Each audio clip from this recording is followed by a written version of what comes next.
Yes, so hello everyone, Hitesh here. Today we're gonna talk about the movie Fast and Furious 6। वैसे देखा जाए तो मेरी chronological order के अकॉर्डिंग ये मूवी आती है मेरी रैंकिंग की 5th पोजीशन पर। और इस कमाल के एक्सप्लेनेशन को स्टार्ट करने से पहले अगर आपने इसके प्रीवियस पार्ट्स को नहीं देखा तो एज ऑलवेज उन सभी का लिंक आपको इस वीडियो की डिस्क्रिप्शन में मिल जाएगा। आप वहां से भी जाकर उन सभी वीडियोस को चेकआउट कर सकते हैं। सो विदाउट वेस्टिंग टाइम चलिए आते हैं इस कहानी की मेन स्टोरी लाइन की तरफ। इस कहानी की शुरुआत बिल्कुल इसके क्रोनोलॉजिकल ऑर्डर के अकॉर्डिंग ही होती है जिस तरीके से मैंने इस पूरी फ्रेंचाइजी को स्टेप बाय स्टेप समझाया है। यानी कि इसका first part the fast and the furious, then two fast two furious, उसके बाद में इसका चौथा part only fast and furious, then आता है फास्ट 5 और उसके बाद में जो अभी मैं एक्सप्लेन करने जा रहा हूँ। और ये कहानी वहीं से शुरू होती है जहां पर इसका लास्ट पार्ट खत्म हुआ था, जहां पर हमने देखा कि ब्रायन और साथ ही डोमिनिक के बीच में एक रेस होती है और इसी रेस को लगाते लगाते ब्राजील के साफ सुथरे रोड से निकलकर अब वो दोनों पहुंच जाते हैं अपने घर पर, जहां पर हमें पता चलता है कि अब मिया को एक बेटा पैदा हुआ जिसका नाम वो रखते हैं जैक। और वहीं ब्राजील से ये कहानी शिफ्ट होती है सीधा मॉस्को में, जहां पर हम देखते हैं कि मॉस्को शहर के अंदर काफी सारी तबाही मची है और इस तबाही के पीछे कुछ गुंडों का हाथ है। वहां पर मौजूद होते हैं एल हॉब्स और वहीं पर उनका साथ देने के लिए उन्हें एक नए असिस्टेंट की जरूरत थी, जिसके लिए वो एक न्यू कैंडिडेट को हायर करते हैं। उसकी फाइल पढ़कर वो काफी चौंक जाते हैं क्योंकि तेज रफ्तार कार चलाना, बंदूकों से शूटिंग करना और साथ ही हाई जंपिंग करना ये उसकी सारी खासियत थी। उसका नाम था रिले और इसी के साथ ही वो उसे अपनी टीम में शामिल कर लेते हैं। उस पूरी घटना के बाद में उन्हें एक संदिग्ध मिलता है जिससे पूछताछ करने के लिए हॉब्स वहां पर पहुंचता है। तो वो बताता है कि इस पूरे काम के पीछे ओवेन शॉ का हाथ है। बाहर आकर हॉब्स अब ये सारी बातें रिले को बताता है कि ओवेन शॉ नाम का एक मुजरिम है जो कि काफी शातिर और तेज चोर है और इसी के साथ अगर भेड़ियों का शिकार करना है तो शिकारी भी भेड़िए ही होने चाहिए। वहीं से सीन शिफ्ट होता है डोमिनिक की तरफ जो कि अब एलेना के साथ में अपनी एक न्यू लाइफ स्टार्ट कर चुका था। वहीं अपने घर से बाहर जाने पर उसे मिलता है अपने सामने हॉब्स और वो उसे कहता है कि क्या तुम मुझे गिरफ्तार करने आए हो।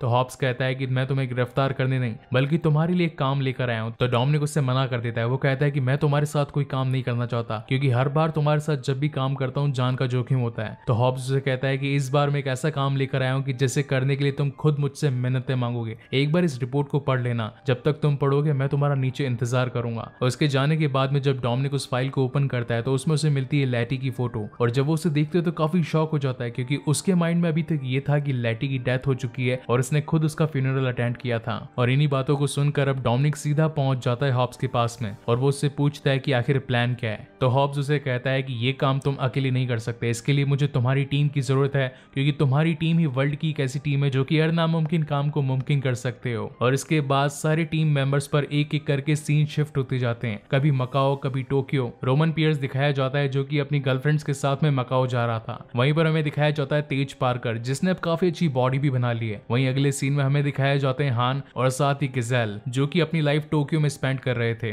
और जैसे ही उन सभी के पास में डोमिनिक का कॉल आता है तो सभी उसका कॉल सुनते ही अपनी डायरेक्शन चेंज करके उससे मिलने के लिए पहुंच जाते हैं। वहीं पर अब सीन दिखाया जाता है ब्रायन की तरफ जिसका अब एक बेटा है और एक खुशहाल जिंदगी है। डोमिनिक उसे सिर्फ ये इन्फॉर्म करने आया था कि मैं एक मिशन पर जा रहा हूँ जिसके अंदर जान का काफी खतरा है। तो ब्रायन उससे पूछता है कि आखिर मिशन किस तरीके का है मुझे बताओ। हालांकि डोमिनिक वो सारी डिटेल्स तो नहीं देना चाहता था लेकिन ब्रायन के जोर देने पर वो उससे बता देता है कि मुझे पता चला है कि लैटी अभी जिंदा है। अब जब ब्रायन को ये पता चला कि लैटी जिंदा है तो उसे अपनी सारी प्रीवियस यादें याद आने लगती है क्योंकि वही एक शख्स था जिसने लैटी को FBI के काम के लिए ब्रागा के पास भेजा था और इसी वजह से उसकी डेथ हुई थी। और जब ब्रायन ये सारी बातें रिकॉल करता है तो वो डोमिनिक का साथ देने के लिए तैयार हो जाता है और वो कहता है कि इस काम में मैं भी तुम्हारा साथ दूंगा। और अब वो दिन आता है जब डोमिनिक की पूरी टीम हॉब्स के एक हेडक्वार्टर के अंदर मिलती है। वहां पर सभी जने एक दूसरे से मिलकर काफी खुश थे, बस कमी थी तो सिर्फ सेंटोस और लियो की। तो सब आखिर हॉब्स से पूछते हैं कि हमें यहाँ पर बुलाने का मेन रीजन क्या है। तो हॉब्स उन्हें बताता है कि ओवेन शॉ नाम का एक माफिया है, उसके पास में एक बहुत ही खास चिप है। तो रोमन बोलता है कि आखिर इस चिप में ऐसा क्या खास है। तो हॉब्स बताता है कि अगर जंग के दौरान किसी सैनिक की 1 सेकंड के लिए भी आंख बंद हो जाए तो वो 1 सेकंड उसकी मौत का कारण बन सकता है। वहीं अगर पूरा शहर 1 दिन के लिए पूरा बंद हो जाए, ना तो कोई सैटेलाइट, ना ही कोई कैमरा और ना ही कोई CCTV फुटेज, तो उस शहर का क्या हाल होगा। और यही काम ये चिप करती है। अगर ये चिप गलत हाथों में पड़ गई तो पूरा शहर तबाह हो सकता है और इसी चिप के पीछे पड़ा है ओवेन शॉ, इसीलिए हमें उससे पहले इस चिप को चुराना है। 4 दिनों के बाद में इस चिप को मॉस्को से सर सरहद के बाहर लेकर जाया जाएगा और ये वही मोमेंट होगा जब ओवेन शो भी अपनी सारी प्लानिंग कर चुका होगा, मगर उससे पहले हमें इस चिप को चुराना है। हॉब्स ने जिस संदिग्ध को पकड़ा था वो उसी की मदद से उस पर ट्रांसमीटर लगाकर उसे ओवेन शो के पास भेजते हैं और इसे कहते हैं कि जाकर पता लगाओ कि आखिर उसका फ्यूचर प्लान क्या है। जब वो उसके अंदर जाता है तो ओवेन शो उसे कहता है कि अच्छा तुम आ गए, चलो अच्छा ही अगर तुम आए गए तो लो मैंने तुम्हारे लिए तुम्हारा हिस्सा भी रखा है। तो वो कहता है कि हिस्सा किस चीज का? तो वो कहता है कि फ्यूचर में जो तुम काम करोगे उसके लिए तुम्हें तुम्हारा पैसा तो मिलना ही चाहिए। और वो उसे बैग देकर अपनी एक F1 रेसिंग कार जो कि काफी अच्छी मॉडिफाइड हो रखी थी उसके अंदर बैठकर वहां से निकल जाता है। और जब उसका संदिग्ध वो बैग खोलकर देखता है तो उसके हक्के बक्के छूट जाते हैं क्योंकि इसके अंदर ऑलरेडी एक बॉम्ब रखा होता है और देखते ही देखते वो बॉम्ब फट जाता है और जिस अबैंडन्ड बिल्डिंग के अंदर वो वहां से निकल रहा होता है अब वो पूरी की पूरी बिल्डिंग वहां से गिरने लगती है। और इसी के साथ अब FBI की पूरी टीम उसका पीछा करना शुरू कर देती है। तेज रफ्तार गाड़ियां उसके पीछे लगी होती है। वहीं पर ओवेन शो अपने दोस्तों को कॉल भी कर देता है ताकि वो उसे आकर बचा सके। और फिर शुरुआत होती है इस कहानी की एक one of the best racing scene की, जहां पर ओवेन शो आगे आगे भाग रहा होता है, वहीं पर उसके पीछे डोमिनिक की पूरी टीम और साथ ही FBI के कमांडोज लगे हुए थे। ओवेन शो ने अपनी कार को इस तरीके से बनाया था कि अगर कोई भी कार उसके सामने आए तो वो उसे एक ही झटके में हवा में उड़ा सके और ऐसा करते करते कम से कम 10 से 15 गाड़ियां वो उड़ाता जाता है। लेकिन फिर भी डोमिनिक हार नहीं मानता। वहीं पर ब्रायन भी उसका साथ देता है और वो दोनों ही मिलकर उसका पीछा करना शुरू कर देते हैं। वहीं रास्ते में जाते जाते अब ओवेन शो के दोस्त भी वहां पर पहुंच जाते हैं जिनके अंदर लैटी भी शामिल थे। और जब डोमिनिक को इस बात का पता चलता है तो वो सीधा लैटी का पीछा करना शुरू कर देता है। अब एक और तो ओवेन शो के पीछे ब्रायन लगा होता है, वहीं लैटी के पीछे अब डोमिनिक लगा होता है। और एक काफी लंबी रेस के बाद में जब फाइनली डोमिनिक लैटी को रोक ही देता है तो वो उसे मिलने के लिए जैसी कार से बाहर आता है, लेकिन तब तक बिना कुछ सोचे समझे लैटी उसे गन से शूट कर देती है। वहीं दूसरी ओर अब ओवेन शो के साथी भी अब मौका पाकर ब्रायन की गाड़ी को उड़ाकर वहां से ओवेन शो को ले जाते हैं। अब वहीं से सीन शिफ्ट होता है उनके हेडक्वार्टर्स में, जहां पर सभी लोग आपस में बातचीत कर रहे होते हैं। तो ब्रायन उसे कहता है कि आखिर तुमने किसको देखा, तुम किसके पीछे भागे? तब वहां पर डोमिनिक कहता है कि लैटी अभी भी जिंदा है और उसने मुझे गोली मारी, ऐसा कभी नहीं हो सकता कि मैं उससे याद नहीं हूँ। तो ब्रायन कहता है कि जरूर उसका माइंड वॉश हुआ होगा, उसकी यादाश्त चली गई होगी, यही रीजन होगा कि उसने तुम्हें बिना कुछ सोचे समझे शूट कर दिया, अदरवाइज तो वो तुमसे बहुत ज्यादा प्यार करती है, वो तुम्हारे साथ ऐसा क्यों करती? और तभी बातों ही बातों में डोमिनिक उस गोली को अपने सीने से बाहर निकालता है। तब ब्रायन उसे देखकर कहता है कि ऐसी गोलियां काफी कम बंदूकों में पाई जाती है और मैं जानता हूँ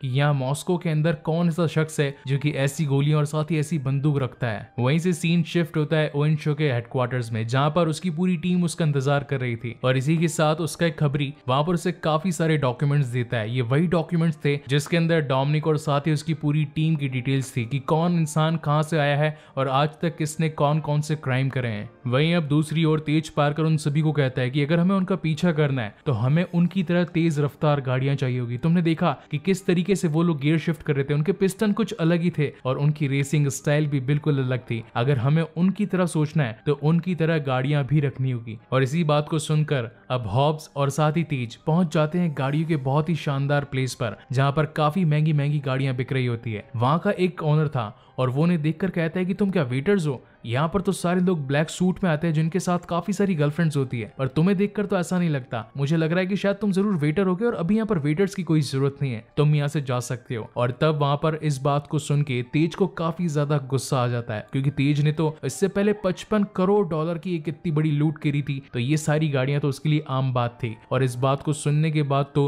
वो उसकी 4 महंगी महंगी गाड़ियां खरीद लेता है। इतनी सारी गाड़ियों को बेचने के बाद तो उस ओनर का एकदम दिमाग घूम जाता है। वो उसे कहता है कि सर मैं आपके लिए क्या कर सकता हूँ, क्या आप मुझे बता सकते हैं जिससे मैं आपकी कोई सेवा कर पाऊं? अब वहां पर तेज पार्कर की उसने एक टाइम पे इंसल्ट करी थी, इसलिए वो उसे कहता है कि मुझे तुम्हारा शर्ट काफी ज्यादा पसंद आया, इस शर्ट को खोलकर मेरे दोस्त को दे दो, वो इसे पहनेगा। और न चाहते हुए भी उसे अपना शर्ट, अपनी पैंट और यहाँ तक कि अपने सारे कपड़े उसे देने पड़ते हैं और वहां से नंगा कर जाता है। वहीं दूसरी ओर अब हान और रोमन उनके साथ में गिजेल और रिले चारों पहुंच जाते हैं उस शख्स के पास में जो कि मॉस्को के अंदर ऐसी गाड़ियां बनाता है। दूर खड़े होकर हान और रोमन उन दोनों को देख रहे होते हैं कि आखिर वो दोनों करती क्या है, क्योंकि वो दोनों गर्ल्स हैं। और वहीं से अब रिले और साथ ही गिजेल पहुंच जाते हैं उस क्रिएटर के पास में जिसने उनकी मदद करी थी उनकी गाड़ियां बनाने में। पहले तो वो उन्हें जवाब नहीं देता, लेकिन काफी धुलाई के बाद में वो उन्हें सब कुछ सच सच बता देता है। लेकिन इसी बीच वो वहां पर ओवन शो को कॉल भी कर देता है। और जब ये सारी इन्फॉर्मेशन गिजेल और रिले को मिल रही थी तो वहीं दूसरी ओर अभी सारी इन्फॉर्मेशन ट्रांसमिट हो रही थी ओवन शो को भी। और अब इन्हीं सारी इन्फॉर्मेशन के साथ में अब ओवन शो के वहां पर 3 लोग पहुंच जाते हैं और धड़ाधड़ गोलियां बरसाना शुरू कर देते हैं। उन गोली से बचने के लिए सभी अलग अलग जगह पर भाग जाते हैं। ओएनशो का एक साथी तो गिजेल की बंदूक से मारा जाता है। वहीं अब रिले पीछे पड़ जाती है लैटी के, और वहीं दूसरी ओर एक चाइनीज के पीछे पड़े होते हैं हान और साथ ही रोमन। अब एक जगह तो उन दोनों की फाइट चल रही थी उस चाइनीज से, वहीं अब लैटी धो रही होती है रिले को, लेकिन इनकी फाइट भी बहुत तगड़ी थी। ये दोनों ही सीन्स आपस में शिफ्ट होकर हमें दिखाए जाते हैं। खूब मार कुटाई होती है। एक तरफ तो वो चीना उन दोनों कुत्ते की तरह कूट रहा होता है, वहीं दूसरी ओर अब लैटी रिले को पटक पटक कर धो रही होती है, लेकिन मौका पाकर लैटी उसे धोखा देकर वहां से निकल जाती है। वहीं पर अब चीना उन दोनों को कूट कर वहां से भाग जाता है। और अब सारी मार कुटाई के बाद में वो सभी आते हैं अपने हेडक्वार्टर्स में। तो वहां पर तेज उन्हें देखकर कहता है कि क्या हुआ, तुम्हारी शक्लें कुछ ठीक से नहीं लग रही है, लगता है अपना मुंह कहीं काला करवा कर आए हो। तो रोमन उससे कहता है कि एक बार तू आके दिखा, तब तेरे को पता चलेगा। अब क्योंकि ओएनशो की टीम काफी ज्यादा तेज और चालाक थी, तो हॉब्स का उन सभी का पीछा करना था, इसीलिए वो पहुंच जाता है इस पूरी सिटी के सीसीटीवी फुटेज के हेडक्वार्टर्स में, जहां पर वो पता लगा सकता था कि कौन चोर कहां से भागा है। मगर जब वो वहां पर पहुंचता है तो उनका सीनियर हेड कहता है कि जिस टाइम चोरी हो रही थी उस टाइम सारे के सारे कैमरा सर्विलेंस के अंदर थे, इसीलिए कोई भी कैमरा चल नहीं रहा था और हॉब्स को बिना कोई इन्फॉर्मेशन के वहां से निकलना पड़ता है। वहीं अब मॉस्को से सीधा ब्राइन पहुंच जाता है LAPD यानी कि लॉस एंजलिस पुलिस डिपार्टमेंट में। तब हमें पता चलता है कि थोड़े टाइम पहले गिजेल ने जिस इंसान को मारा था, उसके मरने से पहले उसे एक नाम सुनाई दिया था, वो था ब्रागा। और ब्रागा तो अभी लॉस एंजलिस के पुलिस डिपार्टमेंट में कैद था, इसीलिए उससे इन्फॉर्मेशन निकालने के लिए ब्रायन खुद जाता है LAPD और अपने आप को कैदी बनाकर जेल के अंदर कैद करवा लेता है। वहीं रात को उसके जेल में उससे मिलने के लिए ब्रागा आता है, तो वो उससे कहता है कि तुमने FBI को छोड़कर चोरों की जिंदगी कब से स्टार्ट कर दी, मुझे बता देते तो कम से कम मैं ही तुम्हें अपनी टीम में ज्वाइन करवा लेता। तो ब्रायन कहता है कि मैं जानता हूं कि तू सिर्फ एक कुत्ता है, तेरे ऊपर तेरा बॉस भी है, उसका नाम है ओएनशो, और मुझे उसी के बारे में सारी इंफॉर्मेशन चाहिए। और वहीं पर उनके बीच में मार कुटाई होना स्टार्ट हो जाती है। तब ब्रागा उसे एक बात कहता है कि मेरी बात सुन ब्रायन, जब भी ओएनशो चाहेगा वो सिर्फ तभी उससे मिल पाएगा, अदरवाइज कितने भी हाथ पैर मार ले तू उसका पीछा कभी नहीं कर सकता। वहीं दूसरी ओर अब रात को डोमिनिक उस मॉस्को शहर की एक शानदार रेसिंग बैटल में पहुंचता है। एंड एज ऑलवेज हर बार फास्ट एंड फ्यूरियस की सीरीज में लड़कियां, रेस, दारू, पार्टी और साथ ही तेज रफ्तार गाड़ियां तो दिखाई जाती है। और इन्हीं सभी के साथ में अब डॉम वहां पर पहुंचकर लैटी का इंतजार कर रहा होता है, क्योंकि वो जानता था कि लैटी को रेसिंग का काफी ज्यादा शौक है। और इंतजार करते करते उसकी घड़ी आ जाती है जब लैटी भी वहां पर पहुंच जाती है। और अब उन दोनों के बीच के अंदर बातचीत होती है। तो लैटी उसे कहती है कि मैं जानती हूँ तुम कौन हो, मगर मेरी यादें अभी तक ताजा नहीं है, तुम पुलिस वालों के साथ हो, तुम मेरे पीछे क्या कर रहे हो। तो डोमिनिक उसे कहता है कि एक टाइम था जब तुम कभी मेरी टीम में हुआ करती थी, मगर कोई बात नहीं, इस बार ये रेस की बारी, तो देखते हैं हम दोनों में से कौन जीतता है। और इसी के साथ ही हम दोनों के बीच के अंदर एक शानदार रेसिंग स्टार्ट हो जाती है। मॉस्को की तंग गलियों से निकलकर दोनों हाईवे पर गदर मचा रहे होते हैं और दोनों ही एक दूसरे को हराने की पूरी कोशिश करते हैं। वहीं पर अब लैटी और साथ ही डोमिनिक की गाड़ियों में नॉस लगे होते हैं, यानी कि नाइट्रिक ऑक्साइड सिस्टम, और उसका यूज करते ही दोनों की गाड़ियां तो मानो जैसे हवा से बातें कर रही हो। मगर हम तो जानते हैं कि डॉम तो डॉम है और उसे रेसिंग का काफी ज्यादा शौक है। वो रेस के लिए जीता था और रेस के लिए ही मरता है, और अपनी फुल स्पीड के साथ में आखिरकार वो इस रेस को जीत ही जाता है, क्योंकि उन दोनों के बीच में बाजी लगी थी कि हारने वाला इंसान जीतने वाले को अपनी गाड़ी दे देगा। लेकिन रेस खत्म हो जाने के बाद में अब लैटी उसे कहती है कि साइड में आओ, मुझे तुमसे बात करनी है। और इसी के बाद में दोनों एक शांत प्लेस पर जाकर अपनी गाड़ियां पार्क करते हैं। तब वहां पर लैटी उससे कहती है कि आखिर तुम मुझे कब से जानते हो। तो वो उससे कहता है कि जब तुम 15 साल की थी तब मैंने तुम्हें देखा था, एक पागल इंसान तेज गाड़ी चलाता हुआ तुमसे टकरा गया और तुम उसे बचने के लिए कूदी थी, तभी तुम्हारे हाथ पर ही निशान लगा। तो लैटी पूछती है कि आखिर वो पागल इंसान कौन था। तो डोमिनिक कहता है कि वो और कोई शख्स नहीं बल्कि मैं खुद था। और उसके बाद में वो 2-3 चोटें उसकी और दिखाता है और साथ ही उसके पास्ट की बातें उसे याद कराता है। इन बातों को सुनकर लैटी कहती है कि तुम शायद ही ये बातें सच कह रहे हो, मगर मुझे ये बातें कुछ याद नहीं आ रही है, क्योंकि जिस लड़की की तुम तलाश कर रहे हो शायद वो मैं नहीं हूँ। मैं अपनी याददाश्त पूरी तरह खो चुकी हूँ। मगर फिर भी डोमिनिक उससे ज्यादा फोर्स नहीं करता और उसके गले में जो अपना एक लॉकेट था वो उसे वापस दे देता है और साथ ही ये बोल देता है कि ये हमेशा से तुम्हारा था और तुम्हारा रहेगा। इस बात को सुनने के बाद में लैटी उसका लॉकेट लेकर वहां से निकल जाती है। मगर तभी उसके जाने के बाद वहां पर पहुंच जाता है ओएनशो और उसे कहता है कि लैटी कैसी लगती है तुम्हें, एक टाइम था जब तो तुम आपस में प्यार करते थे, आशिक थे, लेकिन अब क्या हो गया। उसका पूरी तरीके से माइंड वॉश हो गया और तभी वहां पर वो एक फ्लैशबैक स्टोरी स्टोरी बताता है। वो उससे कहता है कि जब लैटी ने ये डिसाइड किया कि वो FBI की अंडरकवर एजेंट बनकर ब्रागा को पकड़वा देगी, लेकिन तभी ब्रागा को पता चल गया था कि वो एक पुलिस वाली है और तभी उसने फीनिक्स को उसे मारने के लिए भेजा। लेकिन जब फीनिक्स उसे मारने के लिए गया तो उसने वहां पर एक गलती कर दी। उसने उसके सर पर गोली नहीं चलाई बल्कि उसकी गाड़ी के पेट्रोल पंप पर गोली चला दी, जिससे कि वहां पर एक बहुत ही बड़ा ब्लास्ट हुआ और उस ब्लास्ट के चलते लैटी मरी तो नहीं बल्कि वहां से नीचे गिर गई और अगले दिन वो मुझे मिल गई। मैंने उसे हॉस्पिटलाइज्ड किया और तब मुझे पता चला कि वो अपनी सारी यादें खो चुकी है, बिल्कुल एक कोरे कागज की तरह, और ऐसा कोरा कागज कौन नहीं पाना चाहेगा। तो डोमिनिक उससे कहता है कि उससे दूर रहना वरना मैं तुम्हारी जान ले लूंगा। और तभी ओवेन शो कहता है कि मेरे भाई ने मुझे कहा था कि जब भी कोई मौका मिले तो उस मौके को छोड़ना नहीं चाहिए। और तभी डोमिनिक के सीने पर एक रेड कलर का डॉट दिखाया जाता है। इसका मतलब ये था कि कोई डोमिनिक पर नजर रखा हुआ था कि अगर डोमिनिक ने कुछ गड़बड़ करी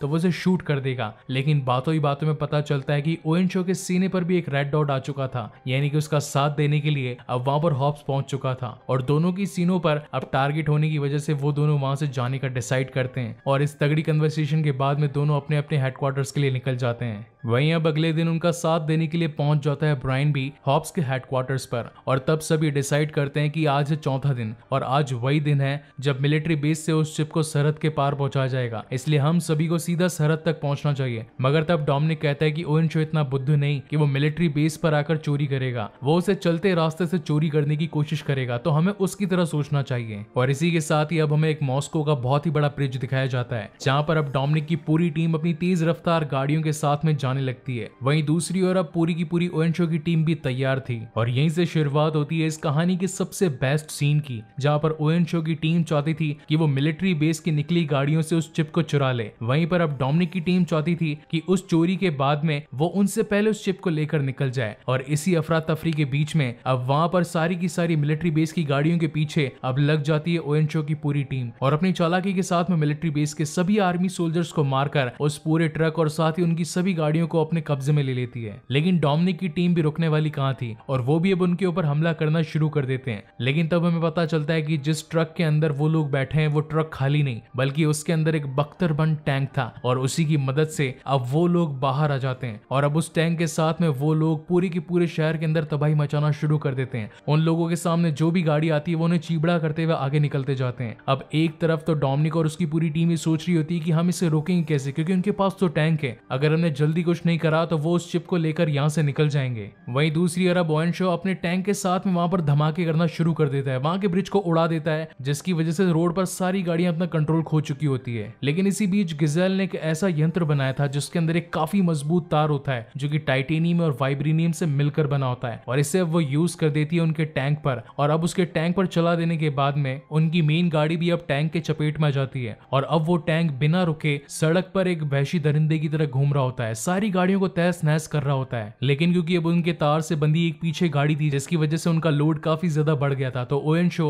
वहां पर लैटी को कहता है कि टैंक से बाहर निकलो और वो तार काट दो क्योंकि हमारा वजन बढ़ गया है। लैटी टैंक से बाहर निकलती है और उस रस्सी को काटने की कोशिश करती है, मगर तभी वहां पर ओवेन शो एक बहुत ही गंदी चाल चलता है। वो ये नहीं चाहता था कि डोमिनिक को उसका प्यार मिले। अब वो ब्रिज के अंदर उस गाड़ी को पटक देता है जिससे कि उनका तार बंधा हुआ था और इसी वजह से अब लैटी भी गिरने लगती है। लेकिन तभी उसे बचाने के लिए वहां पर पहुंच जाता है डोमिनिक और एक बड़ी सी जंप के बाद में लैटी को वहां से निकाल कर बचा ही लेता है। और इसी के साथ ही अब ओवेन शो पूरी तरीके से पुलिस की कस्टडी के अंदर होता है और सारे मिलिट्री बेस वाले बस उसे जेल में डालने ही वाले होते हैं। मगर तभी वहां पर ओवेन शो कहता है कि तुम्हारे लिए एक कॉल है डोमिनिक, और जब डोमिनिक उस कॉल को उठाता है तो उसे पता चलता है कि अलीना और साथ ही मिया पर अब ओवेन शो के लोगों ने हमला कर दिया है और अगर हमने इसे यहाँ से नहीं छोड़ा तो वो लोग उन दोनों को जान से मार देंगे। और अब नहीं चाहते हुए भी डोमिनिक और उसकी पूरी टीम को ओवेन शो को रिलीज कर देने के ऑर्डर्स देने पड़ते हैं और इन ऑर्डर्स को देने के बाद में सारा मिलिट्री बेस अब ओवेन शो को छोड़ देता है और वहीं से शो उस चिप को लेकर भागने लगता है एक प्लेन के अंदर। लेकिन तभी वहां पर तेज पार्कर का तेज दिमाग चलता है और वो सारे के सारे नेटवर्क्स की तारें काट देता है जिसकी वजह से कोई भी कहीं पर कॉल ना कर पाए। एक तरफ तो शो अपने लोगों को कॉल कर कर कहता है कि मिया और अलीना को जान से मार दो, लेकिन अब क्योंकि नेटवर्क की सारी तारें कट चुकी थी तो उनका नेटवर्क बिल्कुल डाउन हो जाता है। और तब बारी आती है डोमिनिक और उनकी पूरी टीम की और अब वो उसका पीछा करना शुरू कर देते हैं क्योंकि उनका मेन काम था